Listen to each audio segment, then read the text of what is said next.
Primero, el estado de tramitación del reglamento de la Ley de Servicios Sanitarios Rurales. Ese puede ser un espacio probablemente breve, pero necesitamos saber qué es lo que está pasando con este reglamento, porque esta Ley de Servicios Sanitarios Rurales ya lleva mucho tiempo esperando el reglamento tiene una historia, aquí en esta comisión lo seguimos durante mucho tiempo y creo que la última vez fue cuando estábamos todos contentos cuando ingresó a la Contraloría y después hubo que retirarlo de la Contraloría, parece que para hacerle algún tipo de modificaciones y no ha reingresado a la Contraloría. Por eso que es nuestra preocupación por eso. Y el segundo tiene la necesidad de revisar la aplicación del decreto 25 del 2017 del Ministerio de Agricultura para la protección del musgo Sphagnum magellanicum, alias pompón, ¿ya? Y ahí también entonces tenemos entre los invitados para hoy día el director de la Dirección de Obras Hidráulicas, don Claudio Darri Grandi, el subdirector de Agua Potable Rural, don Álvaro Sola.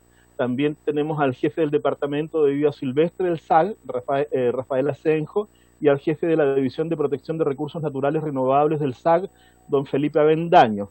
Y tenemos de invitado a un geógrafo de aquí de la región, entiendo que de Chiloé, don Álvaro Montaña, por el tema del musgo. Entonces, si les parece, tenemos si les parece con el primer punto, tenemos para el estado de tramitación del reglamento de la Ley de Servicios Sanitarios. ¿A quién tenemos invitado entonces, María Teresa? ¿Quiénes están? A don Claudio Darri Grandi y a don Álvaro Sola. Entonces, yo les ofrezco la palabra a Claudio y a Álvaro, aquí los tengo a los dos en mi pantalla. Si les parece, le ofrezco la palabra de inmediato a ellos para que avancemos en este tema que naturalmente le interesa a todos estos comités de agua potable rural que existen en el país, que yo no sé si sean 800, 900, pero que es una cantidad bien importante y que están, ¿no es cierto?, en este tema. Les ofrezco la palabra. Gracias, presidente. Buenas tardes, diputados, diputadas. Efectivamente, nos vamos a hacer una presentación respecto a lo que es el trámite, cómo va el reglamento. Si me permite, voy a compartir pantalla. ¿Me pueden autorizar? No estoy autorizado a compartir pantalla, por favor. Ahora sí, don Claudio. Gracias.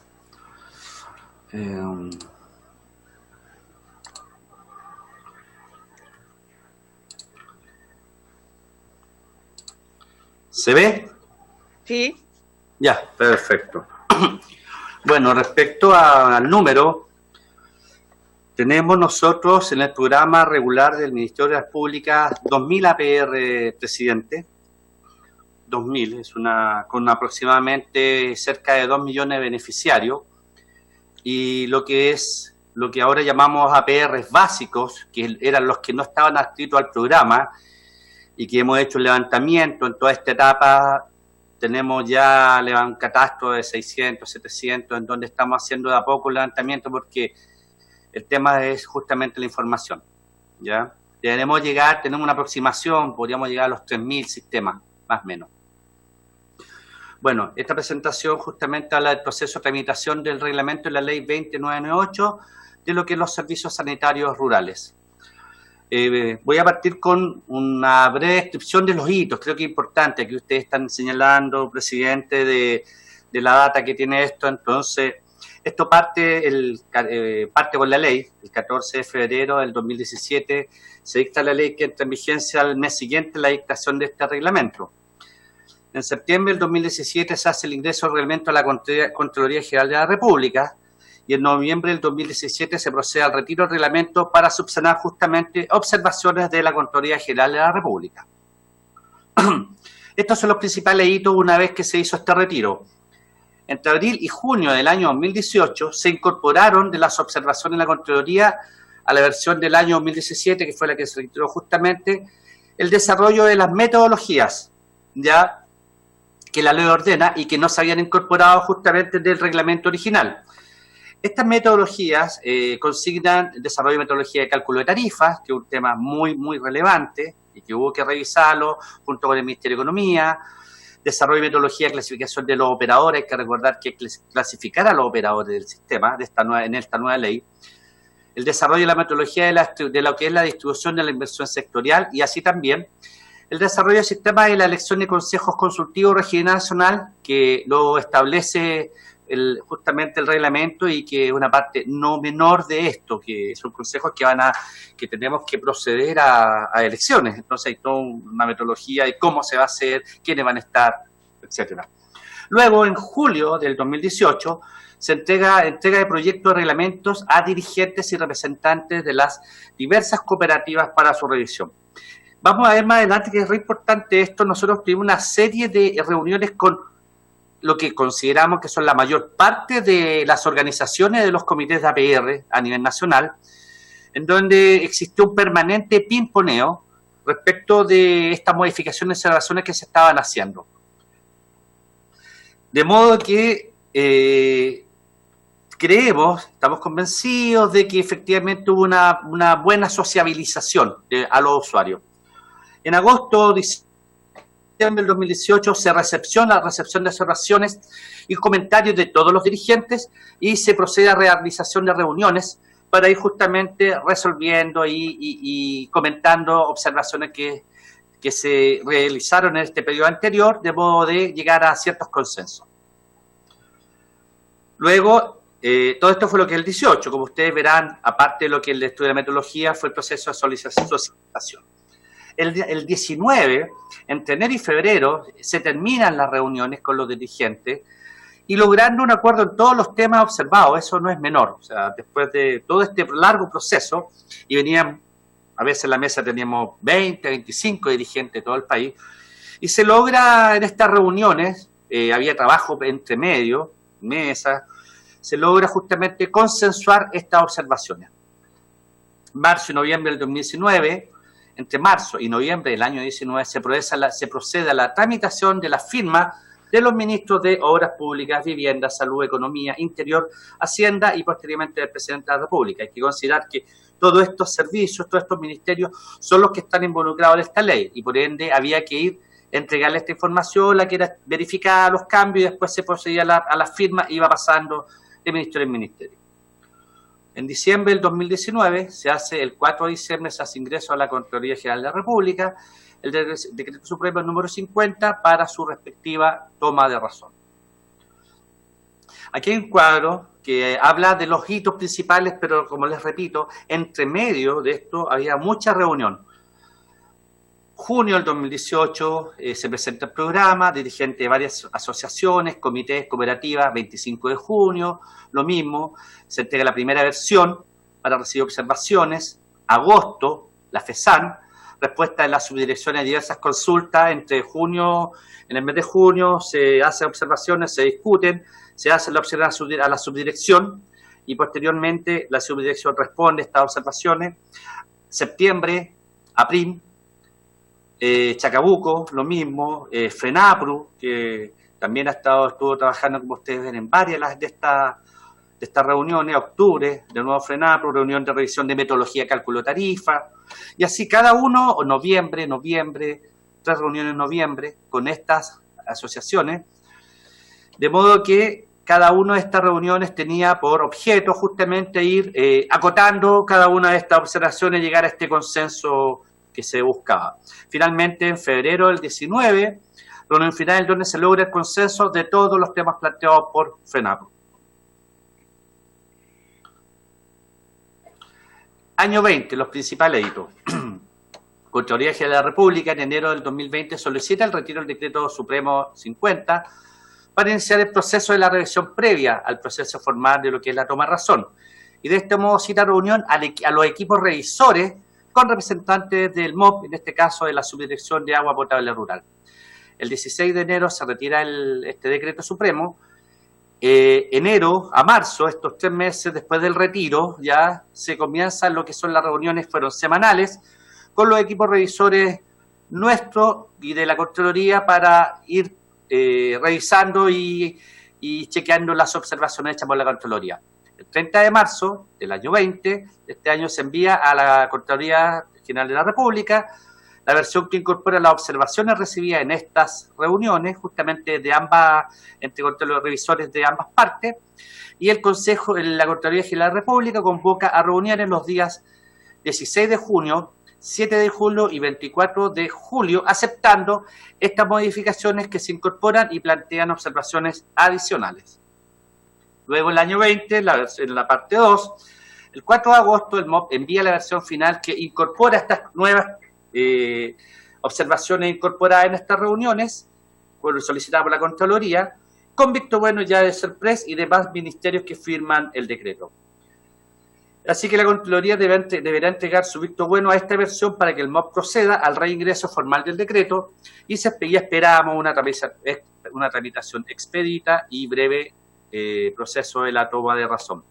Se envió la minuta explicativa de las modificaciones y correcciones incorporadas a los dirigentes de FENAPRU, APRIL y FESAN. Esto es importante porque luego de de estas nuevas reuniones que se hicieron, la subdirección envía esta información a todos los que habían estado en estas reuniones previas. O sea, vuelvo a insistir, nunca hemos dejado de compartir las observaciones que se están haciendo. Esta es la ruta, esta es la hoja de ruta de lo que es la implementación ya. Los 2 primeros años de vigencia, tenemos que ver el tema de lo que es la administración del registro de operadores, que es parte de este tema. Eso corresponde a la clasificación de los comités y cooperativas, una clasificación que los clasifica menor, mediano, mayor. Esto asociado a la cantidad de arranques, lo cual se llegó a un acuerdo justamente conversando entre los equipos técnicos con las federaciones. Dictación de decretos de reconocimiento para los comités y cooperativas que están registrados. En los 2 primeros de vigencia también se establece la constitución de fondo de garantía. Hay que hacer un inventario de los bienes indispensables. Esto funciona en base a licencias. Por lo tanto, los licenciatarios realizarán los inventarios de los bienes propios y los que ha aportado el Estado, en este caso el Ministerio de Obras Públicas, a través de la Dirección de Obras Hidráulicas. Y obviamente tenemos que implementar también los programas que tienen que ver con la asistencia a los servicios sanitarios rurales para la obtención de cada licencia, de cada sistema, y un programa de regularización de obra y de los derechos de agua, que también es un tema que se ha estado trabajando. Posteriormente también hay que convocar las elecciones de este Consejo Consultivo que les señalaba y realizar la primera reunión en el primer año. También se debe evaluar la continuidad de los convenios con las empresas sanitarias y planificar la internalización de las actividades por parte de lo que va a ser la Subdirección de Servicios Sanitarios. Y a contar del tercer año de vigencia de la ley, tenemos que avanzar, que ya hay camino ya recorrido en esto, tiene nivel de trabajo, fijación de las tarifas, aprobación de plan de inversiones y la evaluación de las licencias. Esto es lo último que estas 2-3 láminas que les voy a presentar es lo último que está asociado a qué es lo que me he hecho entre medio también del trabajo en paralelo que se está haciendo mientras se gestiona este reglamento. Administrar registro, preparación para asumir las nuevas funciones. Hay que recordar que esta ley genera nuevas funciones para la subdirección y también obligaciones para los comités. Entonces, principales funciones: administrar el registro de operadores. Estamos determinando los requisitos de los servicios sanitarios para inscribirse y apoyo en el levantamiento del área de servicio. Esto es un tema que hemos estado trabajando. Desarrollar y mantener el sistema de información de los sistemas sanitarios. Es importante porque la información es clave en esto. Ya ustedes ahí estamos trabajando en nosotros lo que es los programas nuestros, los comités que están bajo el programa de la subdirección. Hay información, obviamente sí tenemos que mejorarla. Por lo tanto, mesa de trabajo con el Ministerio de Salud y la CIS para definir la información relevante, que es lo que se requiere para esta implementación. Reconocimiento de los licenciatarios existentes, otorgar nuevas licencias y evaluar desempeño del licenciatario. Otra de las funciones que va asociada a este reglamento. ¿Qué es lo que se está haciendo que vale el avance? La elaboración del catastro ya de los servicios sanitarios de APR, del programa MOP y otros. Apoyar y asistir a asesorar a los comités de forma directa a través de terceros. Estamos preparando las bases tipo para la contratación de asesoría. En eso se está trabajando ya también.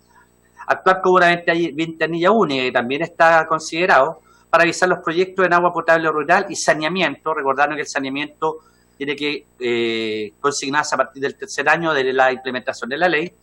En eso se están elaborando manuales de criterio y diseño para los proyectos de agua potable rural.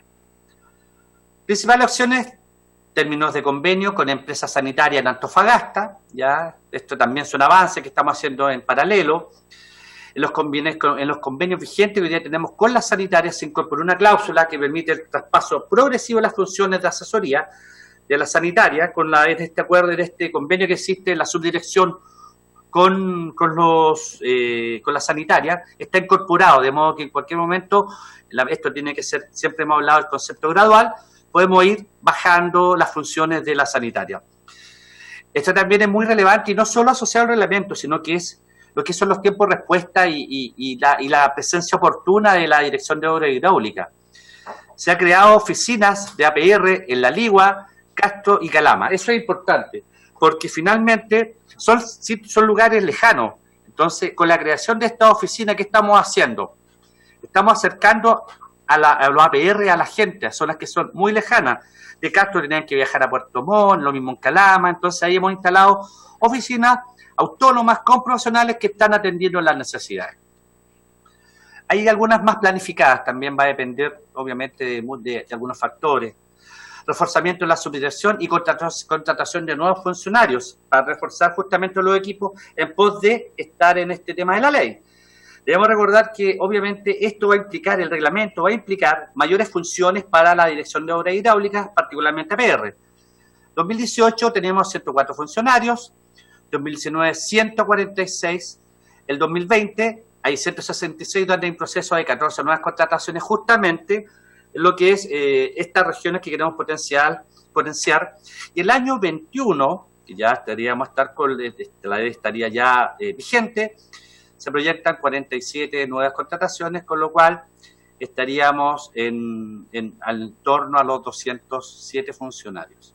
Hay que recordar que esto se focaliza fuerte tenemos Valparaíso, si uno mira la inversión regional, Valparaíso, Maule, Araucanía, O'Higgins, son como las 4 regiones que más concentran la inversión de agua potable rural.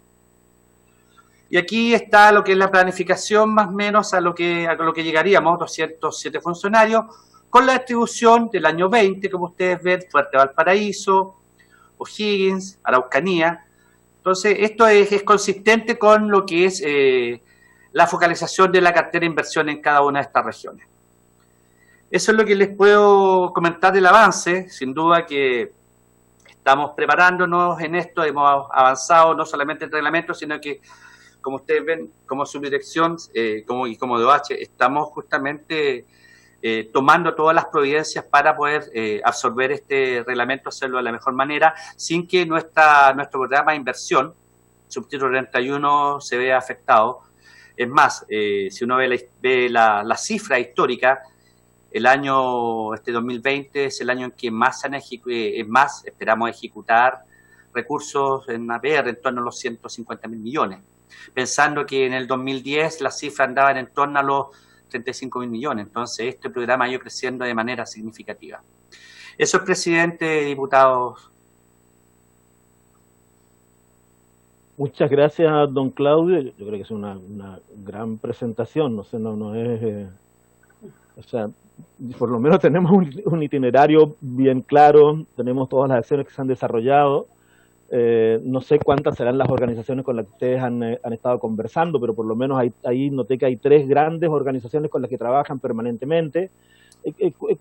No sé cuáles son esas y dónde están radicadas, en qué parte más o menos están, pero en general vemos además un trabajo acerca del futuro del esfuerzo que se va a realizar con los APR, ya solamente mirar la cantidad de funcionarios que empiezan a incorporarse a esta tarea, ya da como harto ánimo de que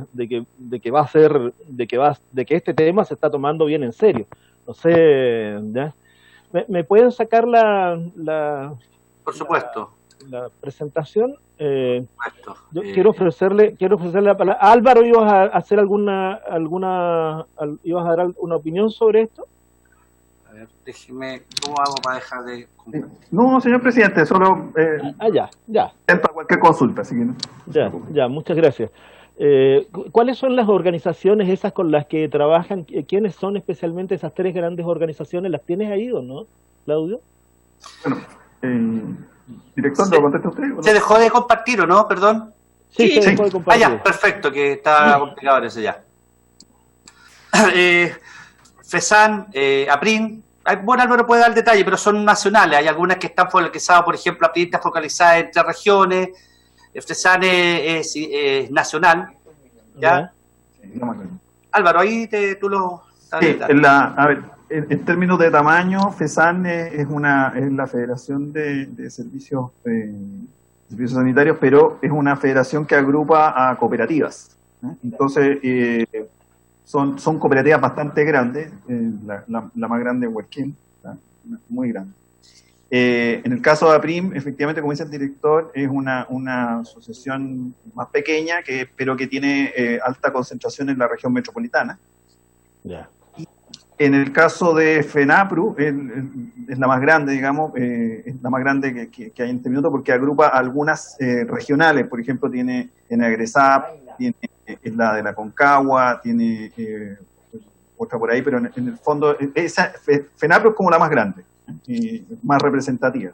Ahora, no lo quisimos poner aquí en la presentación con el director, pero además de esto, nosotros ejecutamos durante el 2018, 2019, y ahora en forma vía videoconferencia estamos realizando siempre talleres de implementación de la ley en todas las regiones para explicarle más en detalle a los comités las labores que se vienen, el alcance de la ley. El año 2019 hicimos del orden de 20 exposiciones a nivel regional que agrupamos entre 20 y 30 comités para explicar el detalle.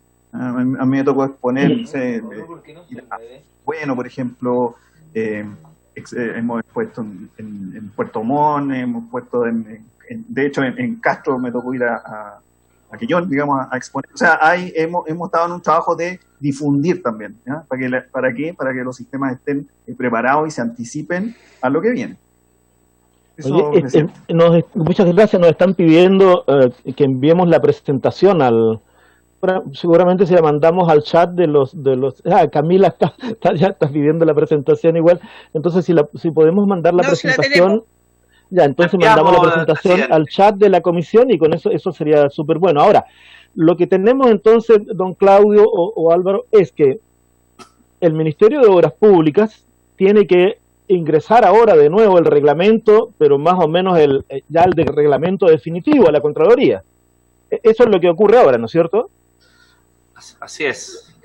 ¿Y hay un tiempo, un plazo, hay alguna idea de cuándo se va a presentar a la Contraloría? Lo que estamos esperando, señor presidente, es que Contraloría está ocupando un método que ocupa regularmente en este tipo de procesos, es que cuando no hay observación de fondo, que es el caso ahora, que lo fue en el primer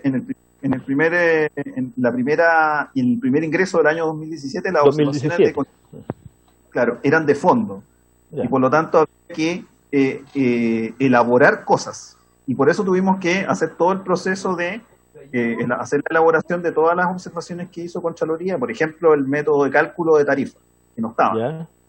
Y eso, ahí había que hablar con la Superintendencia de Servicios Sanitarios, elaborar el procedimiento, lo conversamos también con los comités de cooperativa y lo tenía que aprobar el Ministerio de Economía. Entonces, todos esos procedimientos se hicieron en la forma de elección de los consejos consultivos, que fue un quebradero de cabeza, para serle bien honesto. Todos esos procedimientos se incorporaron. Entonces, Contraloría, yo estoy revisando la legalidad del documento y tengo observaciones que son más bien de forma. No sé, ustedes pusieron aquí que deberá, y en el artículo tanto dice que podrá. Oiga, aquí ustedes dicen que vamos a regular esto, pero en la ley en realidad no lo señala, así que esto habría que dejarlo abierto.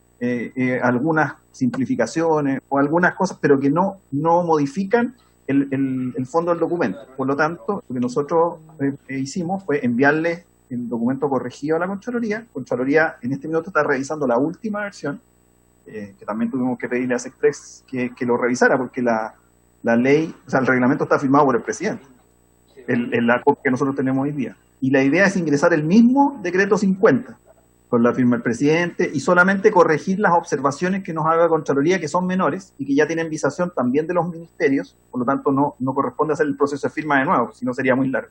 Por lo tanto, si Contraloría nos dice, por ejemplo, la próxima semana que está ok, nosotros imprimimos el documento, lo ingresamos de nuevo, Contraloría debiera tomar razón en forma muy rápida, por ejemplo, no sé, durante el mes de septiembre, y por lo tanto la ley podría entrar en vigencia el mes siguiente. O sea, nosotros tenemos nuestra expectativa que de todas maneras este año entre en vigencia la ley. Este año. Sí. Este año, ¿ya? Oiga, una consulta. Si algún parlamentario miembro de la comisión le pidiera a Álvaro o a Claudio una presentación de esta que acaban de hacernos a nosotros, esta presentación de esta especie de línea de trabajo, desde cuándo, y en qué estamos, cuáles son las expectativas que tenemos, ¿eso es posible trabajarlo con ustedes y ver si pueden hacer una presentación para las regiones que nosotros representamos o no? ¿Hay alguna posibilidad de hacer eso? Presidente, como hoy día se trabaja por Zoom, ya no hay necesidad de mucho traslado, entonces, ¿qué le parece, Claudio? Por supuesto, es parte del trabajo que estamos haciendo, o sea, de hecho, hicimos una capacitación la semana pasada en la quinta región, 130 participantes de comité, ahí hemos hecho anteriormente también otra que anduvimos en el norte de los 150, entonces la verdad que nosotros pensamos en un momento que no había mucha comunicación, que no había mucho manejo en tema de conferencia, pero nos dimos cuenta que hay mucha reacción y que la gente está interesada, o sea, los comités están absolutamente interesados en conocer esto, así que, por supuesto, presidente. Muchas gracias, don Claudio. Ofrezco la palabra. Camila quiere hablar. Camila Flores, por favor. Muchas gracias, presidente. Bueno, saludar a Claudio Daigrandi, director nacional, a todo el equipo que nos acompaña, a los colegas, por supuesto, al equipo de la Secretaría, a la señora Maite, a Ignacio, a la señora Erika. A propósito de lo último que señalaba el director nacional de la DOH, me parece súper positivo que efectivamente se haga una participación ciudadana muy activa, especialmente en este tema que es tan necesario, que es tan esperado.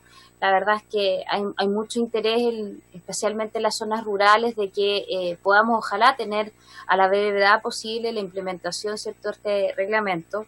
Pero haciéndome parte de lo que señala el presidente de la comisión, creo que sería súper bueno, positivo, mantener un contacto permanente, ojalá, con esta comisión, señor presidente, por parte del Ejecutivo, particularmente en este caso de la Dirección de Obras Hidráulicas, para que nosotros como parlamentarios podamos ir teniendo conocimiento del avance de esto, especialmente, claro, los que estamos en esta comisión, que somos finalmente los que tenemos el interés precisamente de empaparnos, de legislar, en fin, en la materia.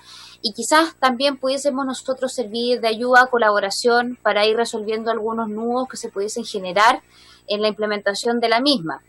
Me parece fantástico que se convide, ¿cierto?, a la sociedad civil, especialmente a los dirigentes, pero creo que sería muy importante también que se nos considere a nosotros, a las autoridades, y muy especialmente a quienes estamos en esta comisión, que somos finalmente los que estamos legislando permanentemente en torno, y muy especialmente, a todo lo que tiene que ver con la agua potable rural. Muchas gracias, presidente. Muchas gracias a ti, Camila. Ya Claudio y Álvaro ya han tomado nota, ¿no es cierto?, de tus observaciones. No hay mucho. Ofrezco la palabra sobre el tema, antes de pasar al segundo tema, ofrezco la palabra. Si no hay ningún otro colega que quiera intervenir, yo voy a terminar esta parte de la reunión, agradecerle mucho a Álvaro Solá y a Claudio Darrigrandi, decirle que vamos a estar entonces en un contacto más estrecho aún, y que lo que queremos es ayudar a que esto salga rápido, queremos colaborar porque en realidad es muy necesario para el funcionamiento de los comités de agua potable, ¿ya? Muchas gracias, don Álvaro y don Claudio, y por supuesto ya quedan liberados de participar en esta comisión. Muchas gracias por su presentación. Muchas gracias, presidente, diputados, diputadas. Hasta luego, que estén muy bien. Gracias. Muchas gracias, señor presidente. Muchas gracias por la atención y la colaboración. Que estén muy bien. Muchas gracias. Ya. Entonces, colegas, ahora lo que vamos a hacer es vamos a revisar la aplicación del decreto 25 del 2017 del Ministerio de Agricultura, que tiene relación con la protección del famoso pompón, musgo Sphagnum magellanicum, y eso nos interesa, bueno, mucho a los que vivimos en la zona donde estoy yo.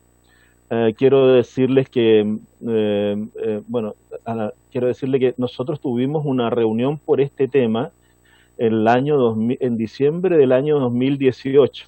Y en diciembre del año 2018 vino una niña a la comisión de Chiloé, Loreto Westermayer, nos habló sobre el tema, y allí se tomaron acuerdos, se solicitaron enviar 7 oficios relacionados con el tema. Se enviaron los oficios, tenemos las respuestas, tenemos que revisar bien, ¿no es cierto?, el trabajo con las respuestas, pero en el intertanto se dictó este decreto sobre el que queremos conversar, que era un decreto que fundamentalmente no prohibía la extracción del pompón, sino que como que lo reglaba. La explotación era de alguna manera, se establecían ciertas condiciones, un plan de trabajo, no sé, bueno. Pero además de eso, nosotros tenemos en el Senado un proyecto que aprobó la Comisión de Recursos Hídricos, se aprobó en la sala, se fue al Senado.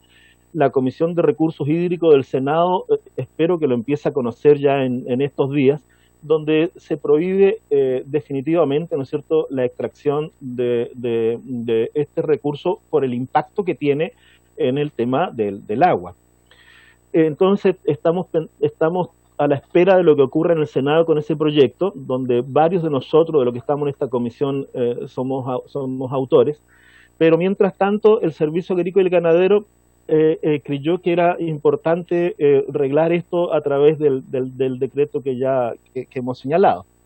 Sin embargo, entre las observaciones nuestras desde que entró en vigencia ese decreto, nosotros podemos decir que el Servicio Agrícola y Ganadero, la verdad es que no ha podido destinar ningún tipo de recurso humano o algún tipo de equipamiento para poder realizar en terreno una fiscalización que uno pudiera considerar eficiente.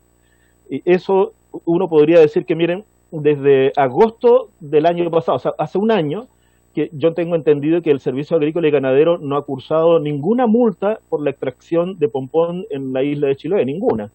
Que hay un vacío con respecto a los pomponales en recintos fiscales, porque en los recintos fiscales no cuentan con cierres y por lo tanto se da mucha facilidad a la extracción ilegal.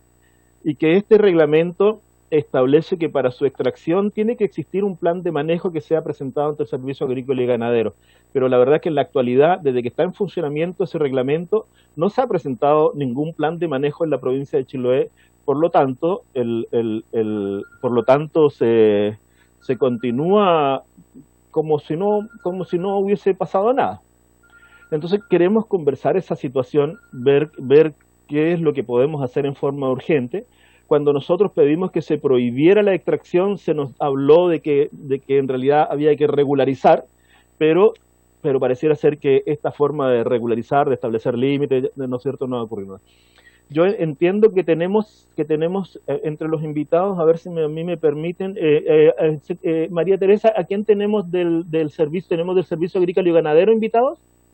Sí, don Felipe Bendaño, señora Senjo. Ya. Está Felipe, don Álvaro Montaña también. Está Felipe, ¿y dónde está Rafael Asenjo? Están ahí los dos. Están los dos ya. Encantado, ya están los dos. Yo quiero, si me permite, Felipe y Rafael, empezar con Álvaro Montaña, ¿ya? Álvaro es conocedor del tema. Yo le vi varios artículos a Álvaro sobre esta situación. Lo leí y me pareció que era muy interesante que él pudiera de nuevo hacer una exposición que nos diga cuál es la situación de la que estamos hablando, cuál es la percepción de él y que, según él, ¿no es cierto? Yo entiendo que Álvaro forma parte de una institución, organización que se llama Defendamos Chiloé. Creo que esa es. Entonces, a mí me gustaría que Álvaro pudiera hacernos la presentación. Ya la tenemos en pantalla. Así que, Álvaro, muchas gracias por estar con con nosotros, se perdió la presentación, ¿ya? Ahí sí. Ahí está. Muchas gracias por estar con nosotros y te ofrezco y te doy la palabra de inmediato. Buenas tardes, gracias. ¿Se me escucha bien? Sí. Muy bien. Perfecto. ¿Se ve mi pantalla? Sí. Ya. Voy a tratar de ser lo más breve y preciso posible. Siempre sé que estas instancias el tiempo apremia, pero el tema también es muy importante. Mi nombre es Álvaro Montaña Soto, integro la agrupación Defendamos Chiloé. Este video que está saliendo en vivo en minutos más va a salir también a nuestros 100.000 seguidores que están viéndonos también en Facebook. Bueno, y venimos acá con mucha fuerza y alegría hoy a exponerles un tema que nos preocupa hace bastantes años. Acá en Chiloé hemos desarrollado varios cabildos por el agua, alrededor de 4, y aunque ustedes no lo crean, aunque acá llueve 1.500 a 2.000 milímetros de agua cada año, tenemos problemas graves de sequía estival. En el verano tenemos problemas de sequía, se reparte agua en camiones aljibe, aunque ustedes no lo crean, en Chiloé eso pasa. Y bueno, esto tiene varias causas. Los científicos nos dicen que efectivamente está lloviendo menos en los veranos en Chiloé, pero también hay causas antrópicas o vinculadas al ser humano que tienen que ver con la destrucción y sustitución de bosques, pero también con la alteración y la degradación de ecosistemas muy particulares que tenemos acá en el archipiélago, y no solo en Chiloé. Estos ecosistemas están desde Yanquihue por el norte hasta Tierra del Fuego por el sur, que se llaman turberas y pomponales, ¿ya? Bueno, tal vez los nombres no son tan comunes para ustedes, pero acá es un ecosistema muy cotidiano. Esto es la imagen esquemática de un pomponal y una turbera, ¿ya? Pompón o esponja en mapudungún, musgo, ese musgo que se ve rojito en la imagen encima, con esas charcas de agua. Y ese musgo con el tiempo va muriendo, se va enterrando y se va acumulando y va formando una sustancia que nuestro código de minería define como una sustancia concesible y mineral, que es la turba. Sobre ella está el musgo vivo o pompón, ¿ya? Que es este género de musgo Sphagnum, que le llaman los científicos, ¿cierto? El nombre técnico. Bueno, ¿por qué le estoy contando esto? Porque acá en la imagen están los embalses naturales de Chiloé. Estos humedales son los que nos dan el agua. El suelo de los bosques y las turberas y pomponales son los que nos dan el agua. Acá en el archipiélago no tenemos, a diferencia del continente, reservorios hídricos de glaciares o de nieves, pero sí tenemos bosques, suelos con bastante materia orgánica y estos embalses naturales que son los pomponales. Bueno, acá en la imagen, ¿cierto? Se ve el pomponal en la parte superficial y la turbera, compuesta evidentemente de turba, en la zona inferior, en el subsuelo. La turba está regulada por el Código de Minería, ¿cierto?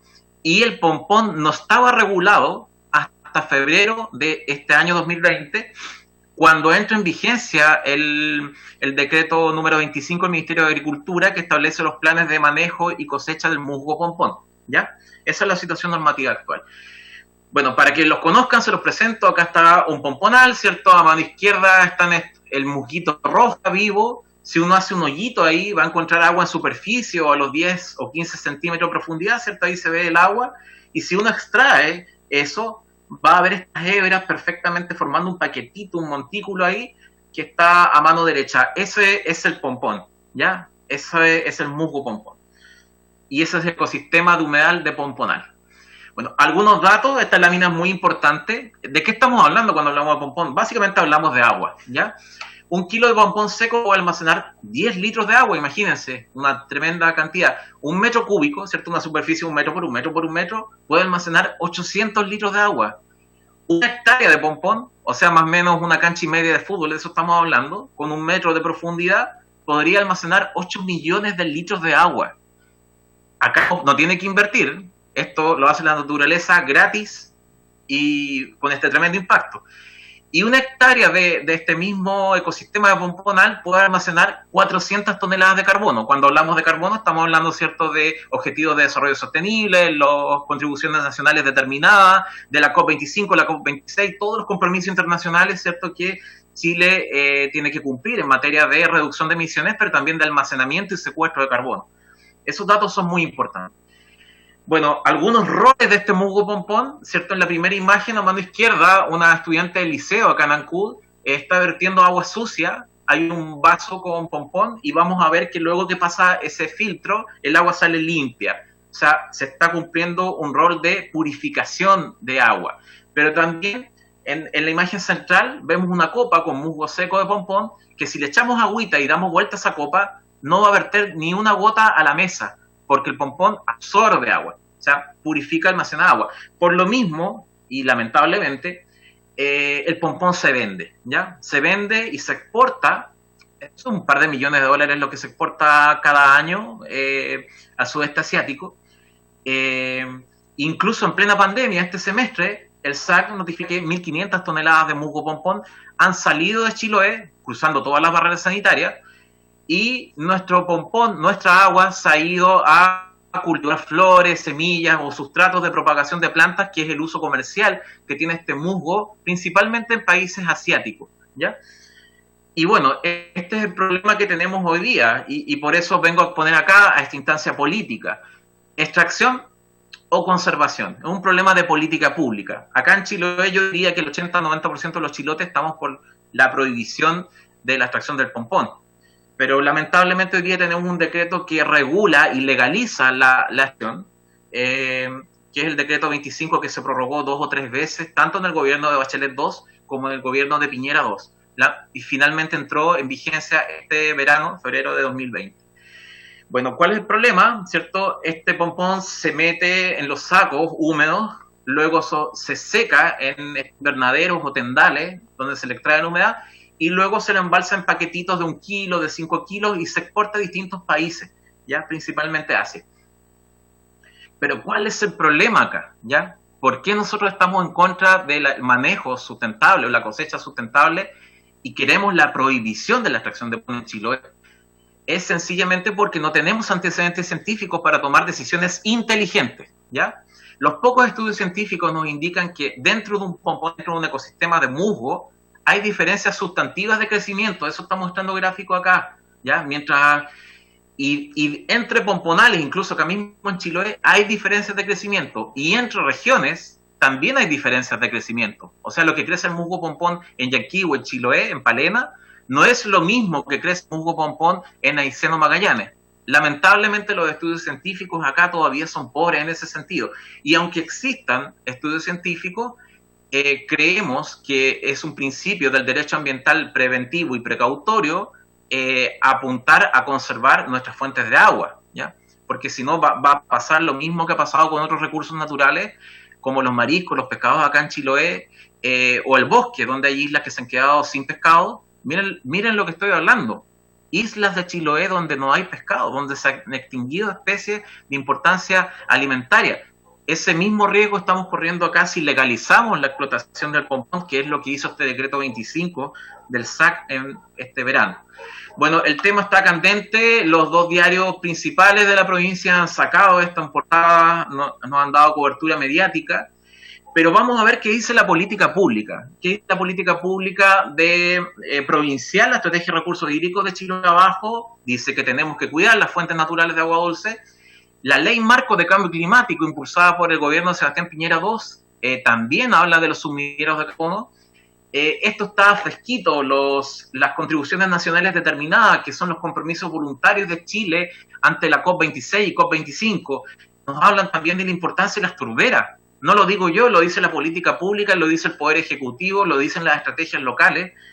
Y vamos un poquito más allá. El 4 de febrero de 2020, el presidente Sebastián Piñera recibió el primer informe de la Mesa Nacional del Agua, donde hay 12 ejes temáticos y 3 desafíos. Y dentro de ello aparece todo lo que tiene que ver con la protección de ecosistemas y la protección de glaciares, ¿ya? Acá en Chiloé no hay glaciares, los pomponales son los glaciares, son los glaciares chilotes, aquellos que lentamente van liberando su agua en el verano. Paso al punto más importante de por qué venimos a exponer hoy día acá. Necesidad de normativa. Averiguando un poquito, me encuentro con el proyecto de ley del diputado Asensio, que es un artículo único, donde señala que se prohíbe en la provincia de Chiloé la extracción de materiales o productos desde turbera. Yo no sé qué pasó con la tramitación de ese proyecto, pero además me entero que hay otro boletín, que es el boletín 11935-33, con una iniciativa legal muy interesante en torno a la protección de humedales. No veo en ella lo específico de nuestra realidad geográfica tan particular, nuestra realidad archipelágica, isleña, rural. También me encuentro con otras cosas que en esta misma comisión de recursos hídricos, en diciembre del año 2018, se tomaron 7 acuerdos u 8 en esa sesión, donde habían varios diputados que ahora también están acá.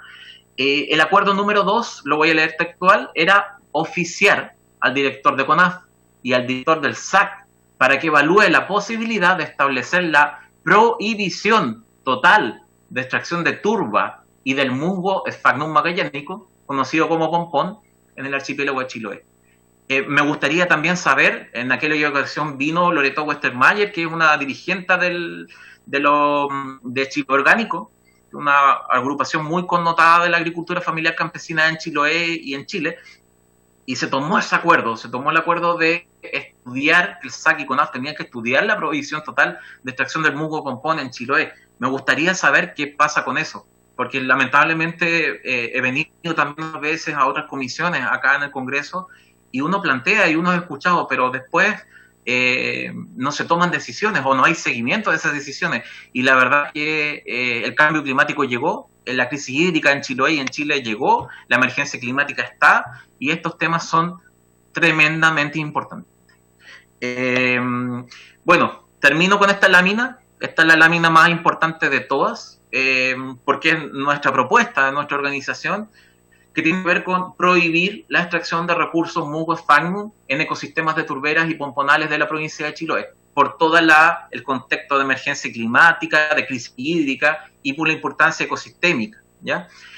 Mecanismos para hacer esto, bueno, yo no soy el experto, son ustedes, pero puede ser la ley de biodiversidad y áreas protegidas, que está en trámite, está con suma urgencia, tengo entendido. Puede ser la moción parlamentaria de la protección de humedales con el boletín 11935-33. Puede ser también el proyecto de ley marco de cambio climático u otros cuerpos normativos en trámite, ¿ya? Aprovechar algunos de los muchos proyectos de ley que están ahí avanzando lentamente.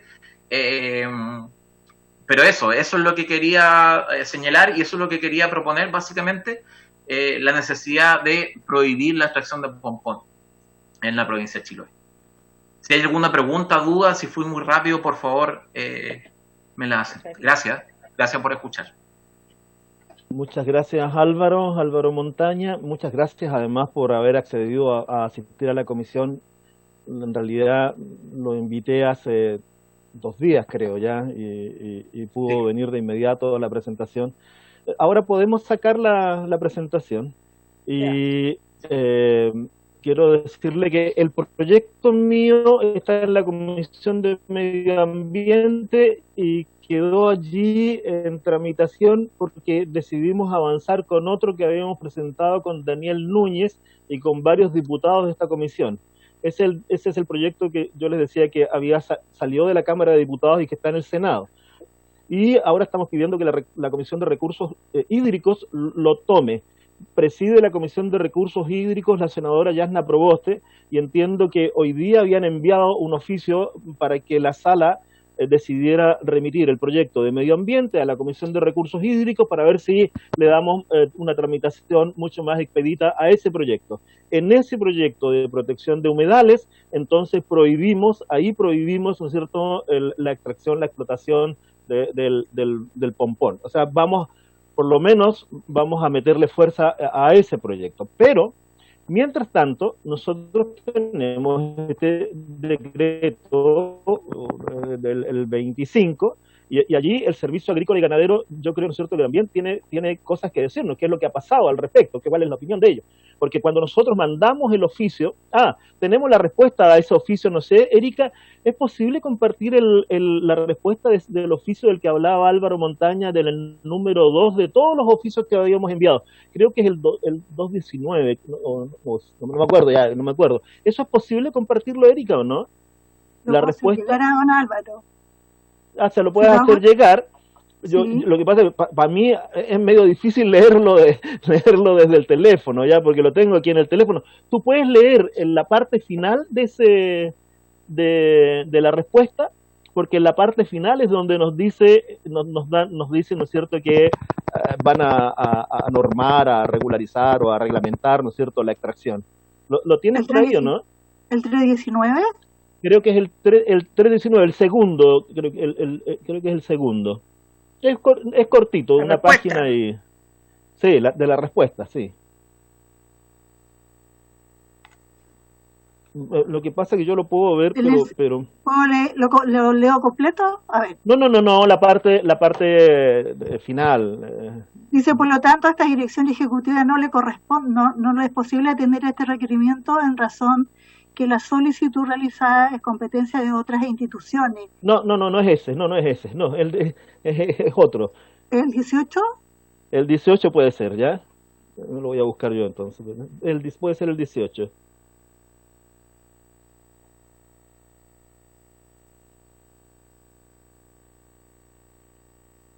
El 18 es muy largo, presidente. Es muy largo ya. Espérame. Ese era el que era como un... Dice que durante los últimos 3 años... No, ese no. Ya no importa, vamos a sacarlo y se los vamos a mandar también a Álvaro. Yo los tengo aquí, los tengo todos en mi teléfono, pero ya me cuesta manejar todas estas cosas. Entonces, pero yo se lo remito. Ya, y tú se los mandas a Álvaro. ¿Ya? Te los mandas todos. Todas las respuestas que tenemos, ¿ya? Sí. Ya. Es muy importante para la gente de Chiloé saber cuál es la restitucionalidad pública de un tema. Pero no es una buena respuesta, Álvaro. No creas que es una buena respuesta. No es una respuesta de aquellas que se mandan, ¿ya? Un poquito más burocrática que ya. Pero quizás Felipe y Rodrigo, quizás, o Rafael, Chita, ya me olvidé, es Rafael, ¿no es cierto? Asenjo, ¿sí?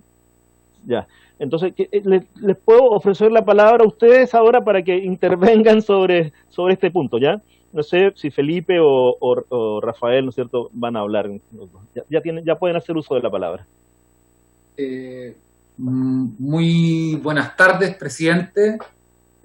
Muy buenas tardes a todos los honorables diputados y diputadas de la República. Esperar que todos se encuentren bien. Partir excusando al director nacional del Servicio Agrícola y Ganadero, quien les manda un gran saludo, pero que no pudo participar en esta invitación a la sesión de la Comisión de Recursos Hídricos y de Certificación, en atención a que tenía compromisos contraídos con anterioridad, pero aquí estamos para representarlo. Les tenemos preparada una presentación a través de la cual queremos contarles los avances con respecto a esta regulación, que, bueno, también saludar a Álvaro Montaña, agradecer también su presentación y a la agrupación que representa, y contarles que tenemos preparada una presentación en conjunto con Rafael Asenjo, el jefe del Departamento de Vida Silvestre del Servicio Agrícola y Ganadero, y yo, Felipe Avendaño, el jefe de la División de Protección de Recursos Naturales Renovables del Servicio Agrícola y Ganadero, la cual nos gustaría compartirles y ir abordando aquellos aspectos y dudas que se han presentado con respecto a esta nueva regulación que efectivamente, como bien se señaló, regula una actividad desde febrero del año 2020. Si nos autorizan para poder compartirles la pantalla. Don Felipe está autorizado. Muchas gracias, don Ignacio.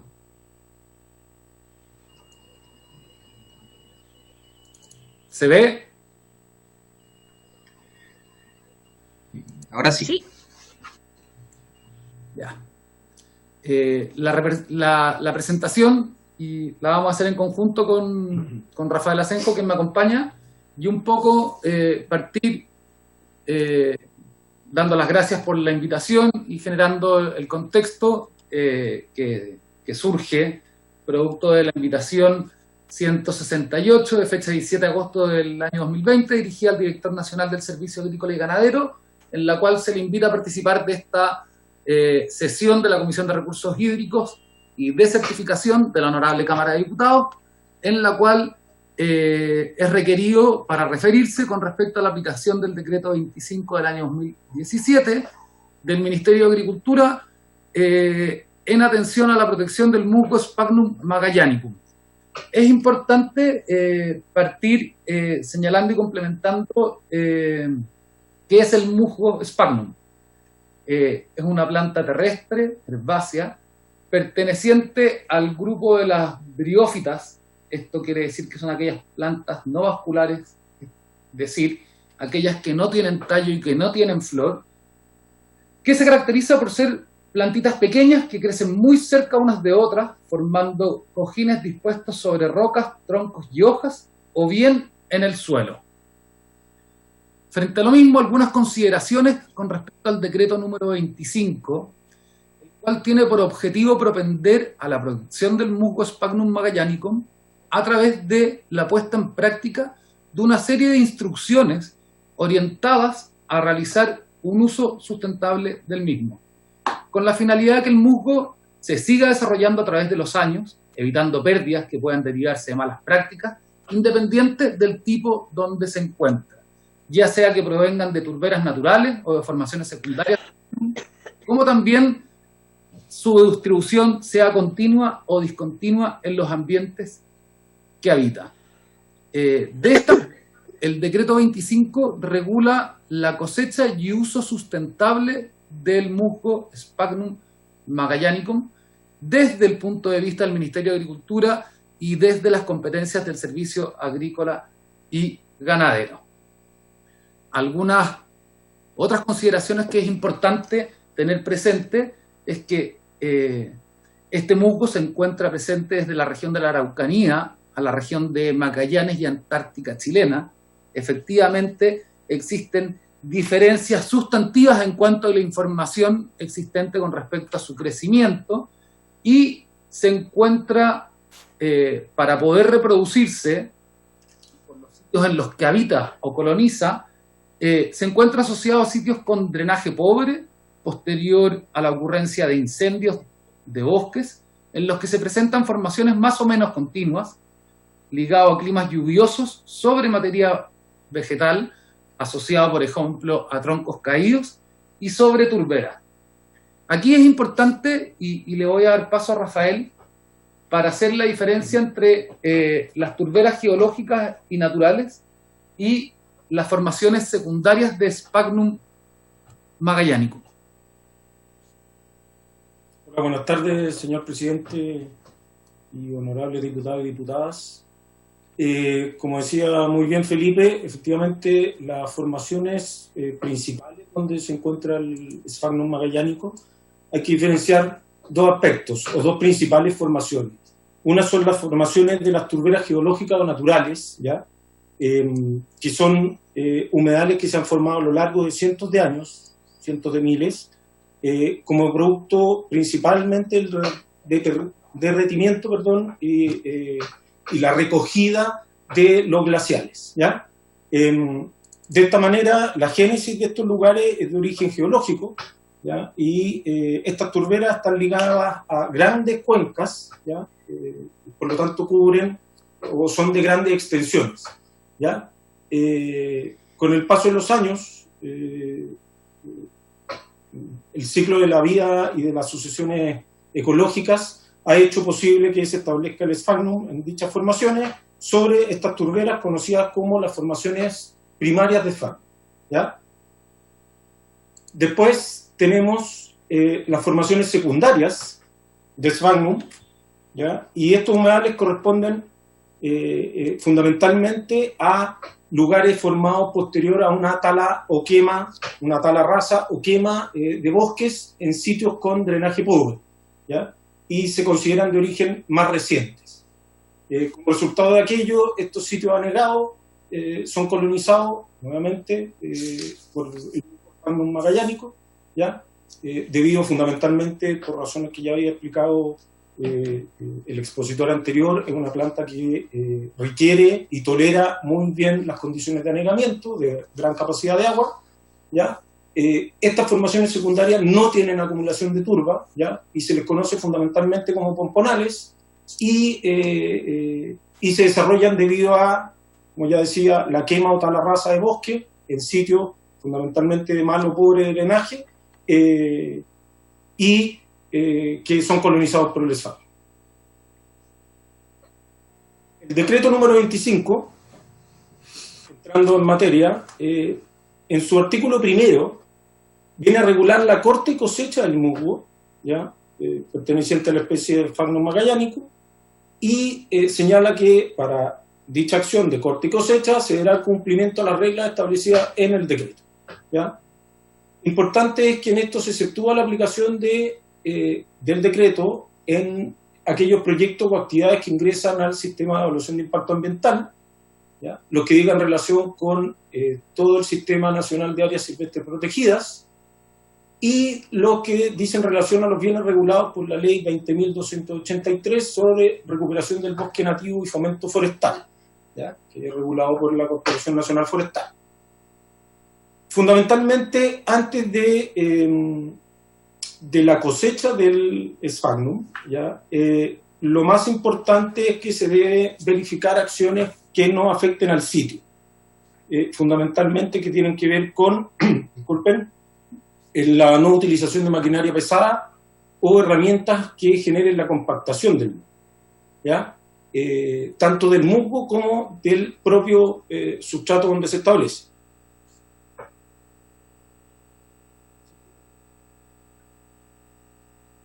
Las acciones que se deben verificar en la cosecha propiamente tal, ¿ya? Y que buscan asegurar la capacidad de regeneración de la especie, dicen principalmente con la corta debe ser de tipo manual y en la utilización de herramientas u horquetas de similares características, ¿ya? Y con prohibición del uso de maquinaria, muy importante, como lo decía anteriormente, que compacten el suelo, y ninguna acción que permita el drenaje de aquellos sitios.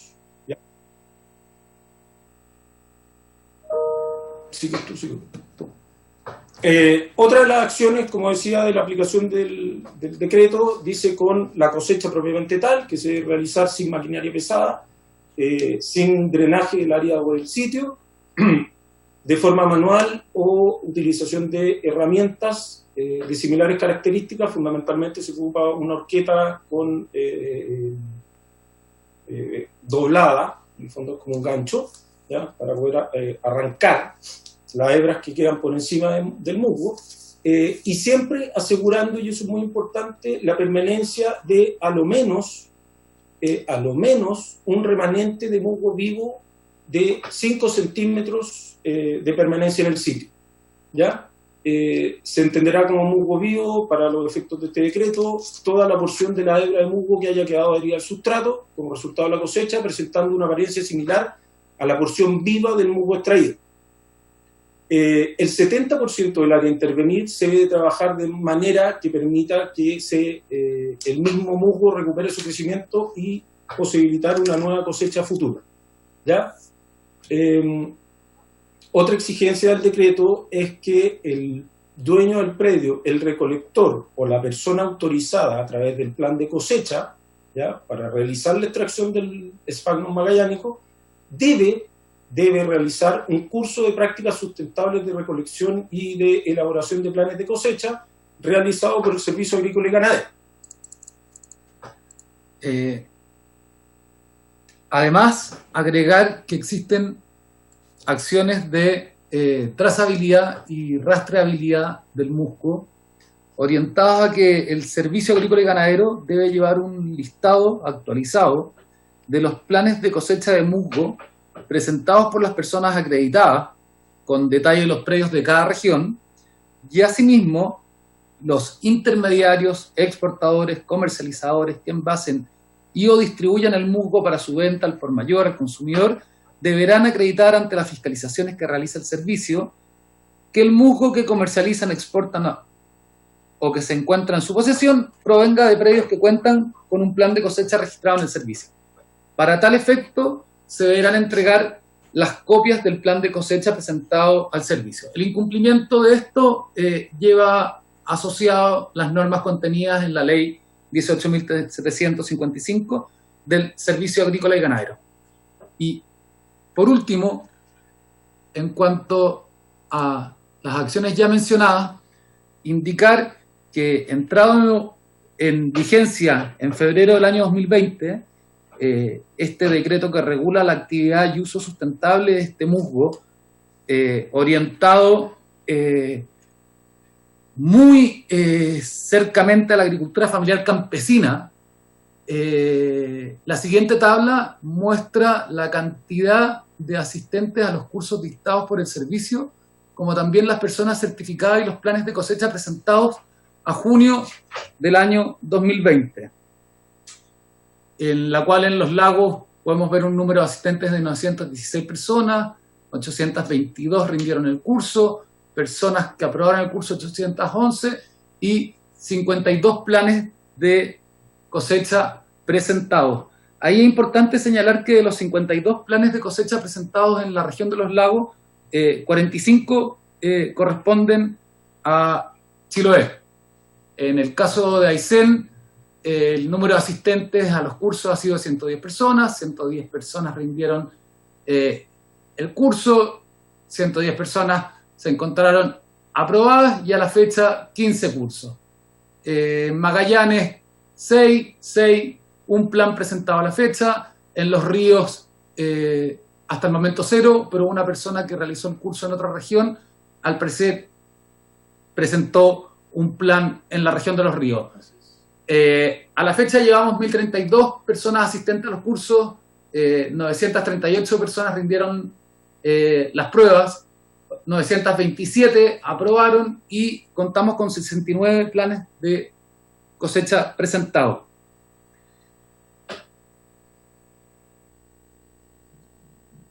Señor presidente, honorables diputados, esa es la presentación que les hicimos frente a la aplicación del decreto 25.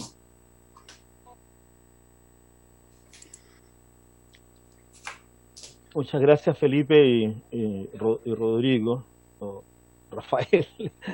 Rafael, muchas gracias, Rodrigo y Rafael, ya por la presentación. Bueno, no sé. Yo tengo la impresión de que no hemos avanzado mucho, en mi opinión, ya en el sentido de que el decreto 25 nos sirve para la conservación del musgo. Pero bueno, quiero ofrecer la palabra. No sé si alguien tiene ganas de hacer preguntas sobre este tema. Nada, entonces yo creo que nosotros esta es una buena presentación para saber, ¿no es cierto?, qué es lo que ha ocurrido. Yo tengo una información un poquito distinta a la que ustedes me entregan ahora, ¿ya? Yo tenía la impresión, me habían dicho, ¿no es cierto?, de que desde que estaba en funcionamiento el reglamento no se había presentado ningún plan de manejo aquí en Chiloé, pero ustedes me dicen que hay 45. 45 de los 52 presentados en la región. Sí, lo anoté acá. Lo anoté. Entonces voy a preguntar por eso, ¿ya? Y voy a preguntar también por el otro tema el tema de las infracciones donde no sé qué ha ocurrido, porque ya tenemos cursos, asistentes, planes de manejo, pero quiero preguntar, bueno, varias cosas. La presentación igual queda para nosotros, María Teresa, ¿no es cierto? Sí. No la tenemos, la pedimos, sí. Se la hacemos llegar de inmediato. Ya, por favor, para que podamos revisarla y a partir de ahí, ¿no es cierto?, tomar algunas decisiones al respecto. Yo no sé si me puede ayudar aquí Álvaro. No sé si está Álvaro Montaña. Sí, estoy. ¿Estás? Álvaro, ¿estás ahí? No, porque no te veo. Si puedes poner tu cámara. Sí, ahí sí. Álvaro, porque yo no sé qué información tienes esta con relación a lo que me habían dado acerca de que, bueno, no se ha cursado ninguna multa por la extracción del pompón, por lo tanto estaría funcionando perfecto este decreto 25. Que no hay, decía al comienzo, ¿no es cierto?, que no hay hay una especie de vacío por el tema de la extracción ilegal que se está realizando en recintos fiscales y que no había planes de manejo en la provincia de Chiloé. Si me permiten, Álvaro, ¿tú tienes alguna idea o opinión o conocimiento de este asunto, no? No, específico no, pero sí llama la atención en la presentación del Servicio Agrícola Ganadero. No se habla de las fiscalizaciones, cuántas hay, cuántas multas, porque acá es muy claro, para los que no conocen Chiloé son 180.000 personas, 10 comunas, es un territorio geográfico muy extenso. Solo la oficina del SAC de Ancud tiene, creo que 6 funcionarios. Entonces me pregunto, una opinión más bien sobre cómo realmente funciona esto, o si no está funcionando. Porque yo, hasta donde sé, las capacidades humanas, logísticas y profesionales del Servicio Agrícola Ganadero son muy pequeñas en Chiloé como para fiscalizar si un agricultor en un lugar lejano está respetando los 5 centímetros, los 15 centímetros, el no drenaje, cuáles son la fiscalización y las sanciones y la opinión que tienen ellos, porque hay que recordar que en esta misma sesión, en diciembre de 2018, se le pidió una opinión respecto a la posibilidad de prohibir, y me gustaría también saber eso, cuáles son las capacidades reales de fiscalizar, de sancionar, y cómo ven ellos la eventual prohibición de extracción del musgo pompón. Muchas gracias, Álvaro. ¿Tenemos hoy día alguna respuesta al respecto, Felipe, o no tenemos algo sobre este tema? Frente a lo comentado, las posibilidades del SAC, el SAC es un servicio centralizado que está en las 16 regiones del país, tiene 69 oficinas sectoriales, además de estar presente en todos los controles fronterizos, y importante indicar que la fiscalización, no porque no sea en el sitio de la extracción, no se va a hacer, y es un poco lo que aplica y lo que indica de que tanto los intermediarios, exportadores, comercializadores, aquellos que envasen o distribuyen el musgo para su venta al por mayor o al consumidor, deberán acreditar ante la fiscalización del servicio la procedencia de este musgo y que el mismo provenga de predios que cuentan con planes de cosecha presentados ante el mismo. Por lo mismo, dentro de las acciones presentadas y un poco también atendiendo la situación nacional que enfrentamos producto del COVID y entendiendo que esta regulación es una nueva regulación que entró en vigencia en febrero del año 2020, hemos puesto los mayores esfuerzos en generar una mayor educación, un mayor conocimiento por parte de la agricultura familiar campesina que vive de esto y darles a conocer estas prácticas de uso sustentable de este recurso para que efectivamente se conozca y que no se incumpla.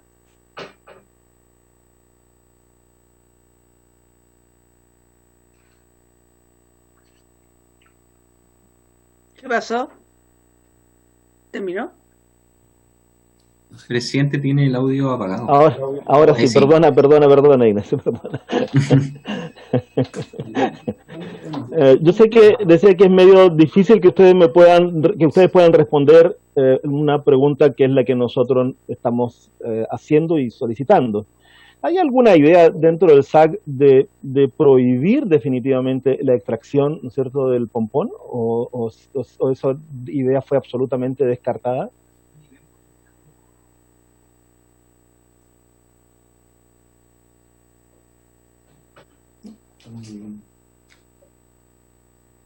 Esta norma entró a regir ahora en febrero del año 2020, es una norma muy reciente, y una de las particularidades que tiene es que la misma establece que las disposiciones del presente decreto deberán ser revisadas cada 5 años, según criterios de eficiencia y de eficacia en su aplicación.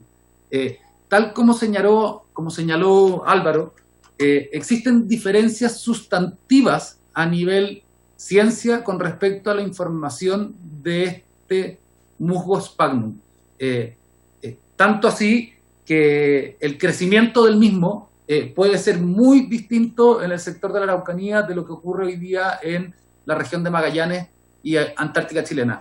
Creemos que es muy importante y al mismo tiempo así lo establece esta regulación, que esta norma sea revisada durante este periodo en el cual vamos a poder no solo educar y fomentar el uso sustentable, sino que al mismo tiempo revisar la eficacia y eficiencia de la misma. Pero hoy día ligado a los usuarios del servicio, esta agricultura familiar campesina, creemos que el mayor avance es vía la regulación y aplicación de estas prácticas sustentables, distinguiendo que el ámbito de acción no es aquel regulado en la ley ambiental ni tampoco en aquellas áreas protegidas, sino que asociado a estas formaciones secundarias donde una vez que crezca el ecosistema producto del no paso de la luz, el mismo musgo no tendría las condiciones para desarrollarse. Muchas gracias, Felipe. Una cosa, yo puedo entender eso. El basar toda nuestra argumentación en el tema del beneficio, voy a decir, ¿no es cierto?, que la gente de lo que llamamos, ¿no es cierto?, la agricultura familiar campesina, y por lo tanto habría mucha gente beneficiándose con esto. Para aquellos que vivimos en Chiloé, es bastante... no es cierto, no es cierto. En realidad deben ser 3 o 4 empresarios, ¿ya?, los que, utilizando mano de obra bastante barata, explotan el recurso, lo exportan, y son ellos fundamentalmente, esas 3 o 4, no sé si eran 5, no creo que sean muchos más, las que explotan el recurso, la venden al extranjero, y por algunos millones de dólares, no tengo idea cuánto será, no es mucho tampoco, pues dan 10 millones, 15 millones de dólares al año, lo que se exporta, no debe ser mucho, pero eso es fundamentalmente. Entonces, yo ahí tenemos una duda, y a mí me gustaría, ¿no es cierto?, que entendiéramos que efectivamente a alguien que por un saco de este musgo, ¿no es cierto?, recibe 3.000, 4.000 pesos, ¿ya?, y no vive de esa manera, no es lo justo, bueno, esa es una cosa que seguramente tenemos que conversar, y yo me imagino que en Santiago también debe ser bastante difícil todo este trabajo de saber lo de la fiscalización. También hay poca gente, yo no sé, yo creo que es bastante difícil. Yo creo que lo que voy a hacer es estudiar la presentación que ustedes hicieron, y la próxima semana, en la próxima reunión, voy a pedir que oficiemos para tener mayor información acerca de lo que hemos conversado hoy día en la tarde, ¿ya? Quiero más información, quiero saber qué es lo que está pasando efectivamente. Ahora no estoy en condiciones, ya se nos va a acabar el tiempo, no estoy en condiciones de preparar una cantidad de oficios. Yo creo que lo voy a hacer voy a presentarlos la próxima semana. Okay. Pero yo agradezco mucho que ustedes hayan venido y nos hayan contado, ¿ya? Pero creo que este es un tema para nosotros muy, muy, muy relevante, y tenemos que profundizarlo, y probablemente en otra dirección. Yo no estoy de acuerdo con avanzar en este tránsito de solamente reglamentar la explotación del recurso. Yo soy de aquellos que es partidario de terminar, ¿no es cierto?, de inmediato con esta explotación. Creo que eso beneficia más a Chiloé que el estar sacando unos cuantos sacos, ¿no es cierto?, de este recurso, y ver con un poquito de indignación cómo sin ningún control pasan 1, 2, 3, 4 camiones cargados con estos, transitan por Chiloé, por el canal de Chacao, y se van, ¿no es cierto?, hacia algún lugar por unos cuantos pesos. Nosotros debemos preocuparnos más que nada de eso. Esa es mi opinión. No sé. Vamos a terminar la sesión. No sé si alguien ya quiere hacer uso de la palabra. No sé, yo me voy a despedir. Presidente, el diputado Renato Garín ¿Está Renato? Pero no sé dónde está Renato. Ahí está. Renato, ¿estás acá? Ya, perdona, pero no te había visto, pero estaba viendo a Guardiola. Estaba viendo a Guardiola. Ese es mi ídolo, presidente. Queremos que vuelva ahí a Cataluña, para que no dejen de hacer de a 8. Estaba viendo a Guardiola. Por favor, Renato. Presidente, yo le quiero ofrecer una reflexión de todo lo que he escuchado, y recomendarles también a mis colegas que lean el informe que emitió Alejandra Sepúlveda de nuestro comité, junto con Pablo Lorenzini en su momento, respecto a los reglamentos pendientes del gobierno, no solo de este gobierno, sino del Estado de Chile en general, cuestión que toca a servicios sanitarios rurales y a otras leyes. Por ende, el tema de los reglamentos es muy complejo sistémicamente, se enmarca en el 32 número 6 de la Constitución, que son atribuciones exclusivas del presidente. Se ha estirado la noción del reglamento a partir del 2005 en adelante casi al absurdo, ¿no? Hemos visto que el reglamento incluso, por poner un ejemplo, se hizo por reglamento el tema de la objeción de conciencia institucional en el aborto 3 causales. O sea, una cuestión de esa seriedad, de esa entidad, se le entregó un reglamento. Y el problema que tenemos, presidente, y que es el debate que creo que tenemos que dar los parlamentarios, es que la ley debe ser el estándar que manda, obliga o permite. Es la ley la que debe regular nuestra vida en sociedad. Y hemos ido renunciando a esa idea paulatinamente, muy lentamente, pero inexorablemente, al punto de que hoy día el principal estándar normativo del país son los decretos con fuerza de ley y los reglamentos que emite el presidente de la República, sobre todo en la situación de estado de excepción. Entonces, lo que nos ha pasado con servicios sanitarios rurales, presidente, tiene que ver con un problema legislativo, que es que muchas de esas reglas que van al reglamento pudieron ser parte de la ley, pudieron tener un contenido legal y no reglamentario. Pudimos hacer una mejor legislación antes como Congreso Nacional, quiero decir. Entonces, hay un vicio procedimental, creo yo, en mandar a sede reglamentaria para ahorrarse discusiones legislativas, que pueden ser largas, pueden ser tediosas, pero en el fondo se ahorra discusión legislativa legislando en blanco, que es como se conoce esto técnicamente, no legislación en blanco, que es una ley marco, ¿cierto?, que habilita un reglamento que luego le da sentido a esa ley, que es lo que tenemos en SSR, ¿cierto?, en Servicios Sanitarios Rurales. Es una ley que depende del reglamento para ejecutarse, ¿verdad? Bueno, a mí me parece que eso, presidente, en nuestra cultura jurídica ha generado demasiados problemas. Le puedo citar 15, 20 ejemplos que están en el informe que hizo Alejandra Sepúlveda con el diputado Lorenzini. Yo creo que ese tema, presidente, es tan profundo lo que estamos conversando, tiene tanto que ver de nuestra función, de lo que es el Congreso Nacional, del equilibrio de poderes, que el ejemplo que hemos visto hoy día de SSR debiera servirnos a todos los que estamos aquí y a nuestra bancada para reflexionar, para dejar de legislar con estos reglamentos que lo van a definir todo y para volver a colocar la ley en el centro de la convivencia normativa nacional, que como dice el artículo 1 del Código Civil, es la ley la que manda, prohíbe o permite. Y así debiera ser siempre, presidente.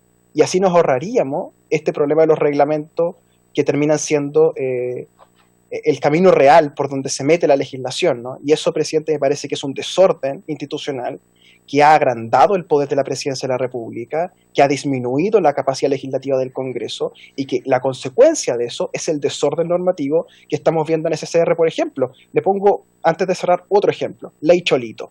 A todos los que nos gustan las mascotas, los animales, ¿verdad?, nos interesaba mucho el tema del maltrato animal. Esa ley esperó casi 2 años y medio porque no había reglamento y ese caso era mucho más simple y mucho menos engorroso que el tema de los servicios sanitarios rurales. Entonces aquí hay una cuestión cultural, sistémica, en cómo legislamos, presidente, que tiene que cambiar. Ojalá sea el proceso constituyente lo que reemplace eso, pero hay también un tema de cultura nuestra, parlamentaria, que a veces por no dar la discusión más latosa, ¿cierto?, de artículo por artículo, decidimos dejarlo un reglamento y eso le cae al Ejecutivo. Muchas gracias, presidente. Muchas gracias a ti, Renato. Yo concuerdo absolutamente con lo que tú dijiste, ¿eh? Hay una cantidad de ejemplos que uno pudiera dar en esta materia. Cuando estábamos discutiendo, ahora conversando, estudiando el tema de libertad condicional, nos encontramos con otro tema de una falta de reglamento allí. Y por eso no entran en vigencia las normas que pudimos haber, que ya nosotros habíamos aprobado. Estuvo muy, muy bien. Aquí me están llegando mensajes de tu intervención. Ya estoy muy bien. Yo me voy a despedir de ahora, pues ya se llegó el tiempo de cierre de la comisión. Le agradezco de nuevo a Felipe, de nuevo le agradezco, ¿no es cierto?, a Rafa y a Álvaro Montaña por haber estado acá. Y la próxima semana... ¿Ah? ¿Qué María Teresa? Le dijo bien el nombre. Ahora la ayunté, ya. Pero muchas gracias ya por haber participado en esta reunión. Gracias, ¿no es cierto?, al equipo que nos acompaña permanentemente desde distintos lugares, pero que son, ¿no es cierto?, aquellos que el equipo de la Cámara de Diputados que trabaja con nosotros. Muchas gracias, ¿eh? Entonces, por haberse cumplido el motivo de la citación, levantamos esta sesión. Chao, Ignacio, María Teresa, Erika, chao, que estén bien. Muchas gracias.